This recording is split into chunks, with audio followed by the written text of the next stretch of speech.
శ్రీమాత్రే నమః. హిందూ ధర్మం స్త్రీకి ఎంతటి అద్భుతమైన స్థానాన్ని ఇచ్చింది. సాక్షాత్తు అమ్మవారి రూపంగా కొలుస్తాం కదా. అలాంటి స్త్రీమూర్తిని ఇంకొక పార్టీ మీద కక్ష సాధించటం కోసం ఎంత జుగుప్సాకరంగా చూపించారో తెలుసా.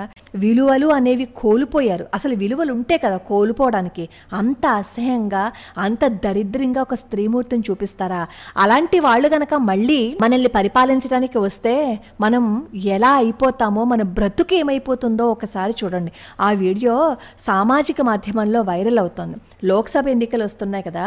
ప్రధానమంత్రి నరేంద్ర మోడీ గారు బీహార్ ముఖ్యమంత్రి నితీష్ కుమార్లను లక్ష్యంగా చేసుకుని ఒక అసభ్యకరమైన వీడియో ఇంటర్నెట్లో హల్చల్ చేస్తుంది. సిగ్గుపడే విషయంగా, సిగ్గుపడే వీడియో అది. ఎంత అసహ్యకరంగా ఉందంటే, ఎంత జుగుప్సగా ఉందంటే, ఒక స్త్రీమూర్తి బికినీ వేసుకుంటే ఒక అమ్మాయి బీహారీ పాట పాడుతోంది. ఆ పాటకి ఒక మహిళ అసభ్యకర నృత్యం చేస్తోంది. ఆ పాట యొక్క లిరిక్స్ కూడా ఎంత అసభ్యకరంగా ఉన్నాయో తెలుసా.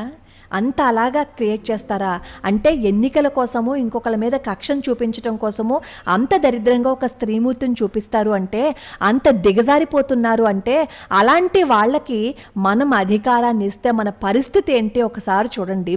ఆ వీడియో చూసి అందరూ అసహించుకోరేమో, ఒక్కసారి వెళ్ళి చూడండి ఆ వీడియోని. మరి ఇలాంటి వీడియోలు వచ్చినప్పుడు రబ్రీదేవి కానీ, ప్రియాంక గాంధీ కానీ, మమతా బెనర్జీ కానీ, మాయావతి కానీ, సోనియా గాంధీ కానీ వీళ్ళందరూ ఎందుకు మౌనంగా ఉన్నారు? అంటే వాళ్ళు స్త్రీమూర్తులు కారా? లేదు అంటే మన స్త్రీమూర్తులం కామా? అందుకనా అలా చూపించారు? అందుకనా అంత అసహ్యంగా ఆ వీడియోని చూపించారు?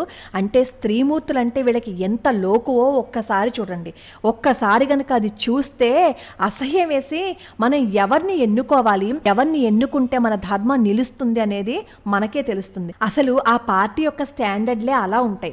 9వ తరగతి కూడా పాస్ అవని లాలూ ప్రసాద్ గారి కొడుకు బీజేపీని ఓడించి బీహార్ ముఖ్యమంత్రి అయితే చూడాలని పాపం చాలామంది సెక్యులర్ మేధావులు తహతహలాడిపోతూ ఉన్నారు. అతను గనక ముఖ్యమంత్రి అయితే లా అండ్ ఆర్డర్ ఎలా ఉంటుంది అనేది ఈ వీడియో సాక్ష్యం. ఎందుకంటే ఆ వీడియో బ్లూ ఫిల్మ్ ట్రైలర్లా ఉంది. ఇంకా జీవితం ఎలా మారిపోతుంది, మన బ్రతుకులు ఏమైపోతాయి అనేది ఒకసారి ఆలోచించుకోండి. ఇప్పుడు ఈ చర్య అక్కడ జరిగింది. మనం కనుక మన ధర్మాన్ని నిలబెట్టే వాళ్ళని కనుక ఎన్నుకోకపోతే రేపన్న రోజు అలాంటి పరిస్థితులే మన వైపు వస్తే భరించగలమా, బ్రతకగలమా? ఒక్కసారి ఆలోచించండి. ఆలోచించి మన ధర్మాన్ని నిలబెట్టే వాళ్ళకే మనం మద్దతుగా ఉందాం. ఎంతసేపు స్పిరిచువల్ వీడియోస్ కావాలి, డివోషనల్ వీడియోస్ కావాలి అని అనుకుంటూ కూర్చుంటే, ఇలాంటి విషయాలు కనుక చెప్పకపోతే, ఇలాంటి విషయాలు తెలియకపోతే రేపన్న రోజు ఆ పూజ చేసుకోవడానికి కూడా మనం మిగలం. ఆ పూజ చేసుకోవటానికి కూడా మనల్ని మిగలనివ్వరని చెప్పి రజాకార్ల సినిమా చూస్తే అర్థం అవ్వలేదా? ఇంకా ఎంతసేపు పూజ చేసుకోవాలి, డివోషనల్ వీడియోస్ మాత్రమే చూడాలని మాట్లాడకండి. ఇలాంటివి తెలుసుకుని కొంచెమైనా సరే మనం మారదాం. మనం మారుతూ మన పక్క వాళ్ళకి కూడా ఈ విషయాలు చెప్పాము అని అనుకోండి, మనలో చైతన్యం వస్తుంది. లోకా సమస్త సుఖినో భవంతు, సర్వే జనా సుఖినో భవంతు.